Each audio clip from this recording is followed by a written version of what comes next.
କିଛି ଲୋକ ଭୁଲ ନ କରି ବି କ୍ଷମା ମାଗିଥାନ୍ତି। ଏହାର ମାନେ ନୁହେଁ କି ସେମାନଙ୍କୁ ପ୍ରତିବାଦ କରି ଆସେ ନାହିଁ। ସେମାନଙ୍କ ଆଖିରେ ଗୋଟିଏ ଲକ୍ଷ୍ୟ ଥାଏ, ସମ୍ପର୍କଟି ଯେମିତି ଭାଙ୍ଗି ନ ଯାଉ।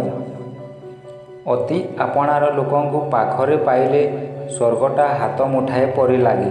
କିନ୍ତୁ ଆପଣା ଲୋକଟା ହୃଦୟରୁ ଟିକିଏ ଏଡ଼େଇ ଦେଲେ ବଞ୍ଚି ଥାଉ ଥାଉ ମଲା ପରି ଲାଗେ।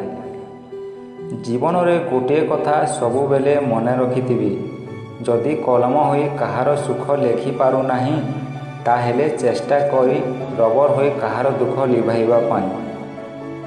କୌଣସି ବ୍ୟକ୍ତି ଆମର ବନ୍ଧୁ କିମ୍ବା ଶତ୍ରୁ ହୋଇ ଦୁନିଆକୁ ଆସିନଥାନ୍ତି। ଆମର ବ୍ୟବହାର ଏବଂ କଥା କହିବା ଶବ୍ଦ ହିଁ ଲୋକଙ୍କୁ ବନ୍ଧୁ ଏବଂ ଶତ୍ରୁତା କରାଇଥାଏ।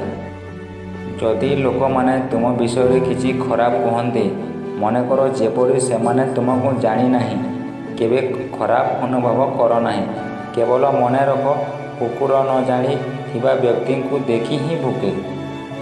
ସମୟଠାରୁ ଓ ପବନଠାରୁ ଅଧିକ ଗତିରେ ମନୁଷ୍ୟର ମନ ପରିବର୍ତ୍ତନ ହୋଇଥାଏ।